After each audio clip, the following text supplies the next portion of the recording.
Many expected Gautam Gambhir to be named the India head coach, the person who would be succeeding Rahul Dravid sooner rather than later. And whilst there has been no indication otherwise as to him not being, let's say, the favourite or the front runner, despite the fact that alongside him there was even a WB Raman who was in fact interviewed, well, we do now know what it is that has led to the delay as far as announcing Rahul Dravid's successor in Gautam Gambhir. And this is an interesting thing really, because it really comes down to the financials of it, specifically what exactly Gautam Gambhir's salary would be.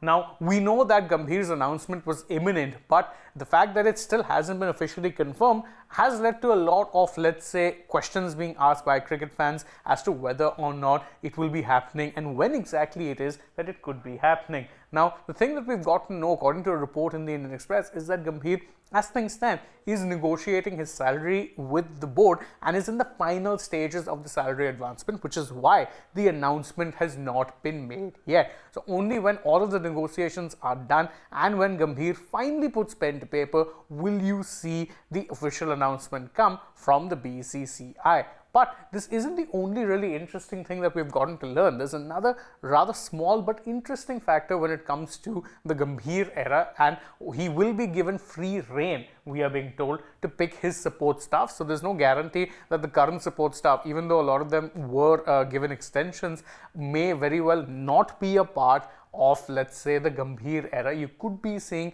some changes happen in that regard as well. And one of the biggest change is that there could be question marks over a batting coach. Now, India have had a batting, bowling and fielding coach as well as a head coach. So it's very much a four-pronged, let's say, coaching staff. But there is some belief that Gambhir himself may want to fulfill the role of the batting coach besides being the overall head coach, which means that you're only going to have potentially a bowling and fielding coach.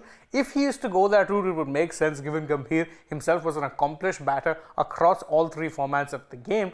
But Rahul Dravid was also an all-time great batter in two particular formats and still needed or felt the need to have a batting coach around. It's also worth noting that Gambhir himself, during his time at KKR, worked not only with another head coach in Chandrakant Pandit, but also had a batting coach in the form of Abhishek Nair. So even this at this point seems to be speculative, but let's wait and see how it goes. Meanwhile, in the questions, you can let us know how excited you are for the Gautam Gambhir era potentially starting ASAP. Remember, Jay Shah said that the person who will be taking Indian cricket forward as the head coach should be in charge for the Sri Lanka series. So once the Zimbabwe series is done, latest by then, you'll get to know who the identity of the coach is, and every sign points towards it being Gautam Gambhir. You can let us know how excited you are for this era in the comments below, and don't forget to like this video, share it with your friends, subscribe to the channel, tap the bell icon, follow us also on social media. We're on Instagram, X and Facebook. Don't forget to download the Sports the Cap, and if you're already on the channel, go ahead, check out some other videos we've done as well. For now though, from my side, it is goodbye.